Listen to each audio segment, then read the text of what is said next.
اسرائیل کے ظلم و ستم کے خلاف 50 کنٹریز کے ہزاروں انصاف پسند افراد نے غزہ گلوبل مارچ کا آغاز کر دیا۔ احتجاجیوں میں مسلمانوں کے علاوہ عیسائی اور یہودی بھی بڑی تعداد میں شامل۔ غزہ کے محاصر اور اسرائیل کے ظلم و ستم کے خلاف دنیا بھر سے ہزاروں افراد نے گلوبل مارچ ٹو غزہ کا آغاز کر دیا ہے۔ اس مارچ میں شریک تمام افراد رضاکار ہیں جنہوں نے اپنی مدد آپ کے تحت اس میں شمولیت اختیار کی۔ اس عالمی اقدام میں 50 سے زائد کنٹریز نے انسانی حقوق کی تنظیمیں، مزدور یونینز، اسٹوڈنٹ تنظیمیں، ڈاکٹرز اور سماجی کارکن شامل ہیں جو قاہرہ سے رافع بارڈر تک پیدل مارچ کریں گے۔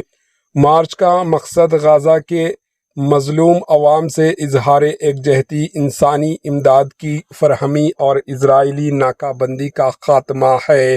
اطلاعات کے مطابق مارچ میں مسلمانوں کے علاوہ عیسائی و یہودی بھی بڑی تعداد میں شامل ہے۔ یہ قافلہ 15 جون 2025 کو رافع بارڈر پر دھرنا دے گا تاکہ مصری اور عالمی حکام پر دباؤ ڈالا جا سکے کہ وہ 3000 سے زائد امدادی ٹرکوں کو غزہ میں داخل ہونے دیں۔ مارچ میں شریک تنظیموں نے واضح کیا ہے کہ یہ مہم مکمل طور پر انسانی بنیادوں پر ہے اور اس کا کسی سیاسی جماعت، مذہب یا ملک سے کوئی تعلق نہیں۔ مارچ کے دوران پروٹیسٹ کے ذریعے مصری حکام اور اقوام متحدہ کے نمائندوں سے رافع بارڈر فوری کھولنے کا مطالبہ کیا جائے گا۔ تینوس سے بھی ایک احتجاجی قافلہ غزہ کی طرف روانہ ہو چکا ہے جس میں اسٹوڈنٹ، صحافی، ڈاکٹرز اور سابق یکجہتی مشیرز کے شرکاء بھی شامل ہے۔ یہ قافلہ لیبیا سے ہوتا ہوا مصر کے دارالحکومت قاہرہ پہنچے گا اور پھر رافع بارڈر پر عالمی مارچ سے آ کر ملے گا۔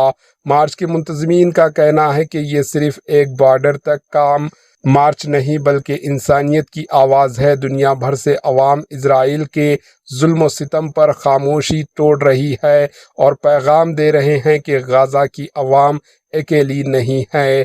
Bureau report, AHN news. AHN news کے YouTube چینل کو سبسکرائب کریں اور بیل آئیکن کو دبانا نہ بھولیں تاکہ آپ کو ہر نئی آنے والی ویڈیو کا نوٹیفیکیشن بر وقت مل سکے۔